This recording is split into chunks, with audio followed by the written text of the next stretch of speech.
President Aquino paid an unexpected visit to Kamkrami early tonight. According to Communications Secretary Sonny Coloma, the President wanted to find out the status of assistance being given to the families of the slain 44 PNP SAF troopers. This is to ensure fulfillment of commitments made by concerned agencies. Families of the slain elite policemen were at Kamkrami to receive benefits and donations from different multi-sector agencies and some private groups. Meanwhile, the MILF's return of the SAF firearms was also welcome news to the members of the lower house. Let's hear the full details of this report from Freddie Abando. The return of 16 firearms taken by the Moro Islamic Liberation Front from the fallen 44 SAF troopers in the aftermath of an encounter in Mamasapano, Maguindanao on January 25 was welcome news for the House Ad Hoc Committee on the Bangsamoro chaired by Congressman Rufus Rodriguez. Rodriguez said this is one of 3 confidence-building measures which the MILF must comply with for his committee to resume deliberations for the proposed Bangsamoro Basic Law, suspended indefinitely by the Mamasapano incident. The voting will be after some confidence measures are being done because we want to have the support of members of Congress. And without these confidence-building measures, there's very much difficulty in being able to probably get an approval.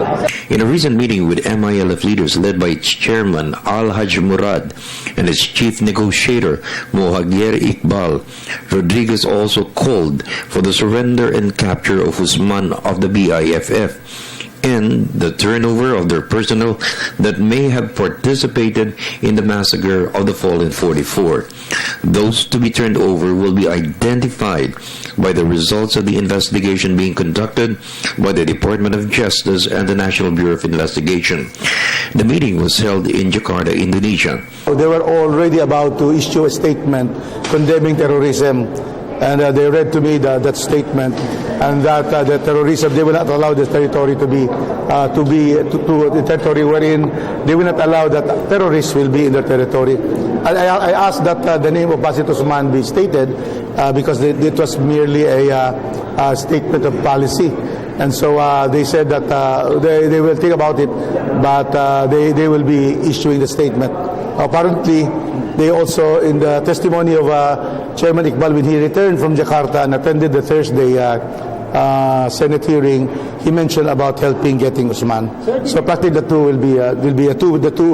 issues will be quite okay. The third one is the problematic one because the MILF, Chairman Murad and Chairman Iqbal said that they would want to have an independent commission to investigate the killings. Another hurdle for the Rodriguez Committee to overcome is the submission of the report of the PNP's Board of Inquiry conducting the probe. The Bagalong report will be submitted to 3 committees: the Ad Hoc Committee on the Bangsamoro, Public Order and Safety, and finally the Peace and National Reconciliation Committee. Rodriguez said hearings for the proposed Bangsamoro Basic Law may resume next week. However, it's uncertain if the measure will be approved before the Holy Week break. Support for the approval of the proposed Bangsamoro Basic Law has been slightly eroded. There is a consensus among all the members of the House for the Moro Islamic Liberation Front to be sincere and avoid a repeat of the Mamasapano incident. Before we even contemplate that, punta tayo dun sa aspect ng justisya. Bakit po?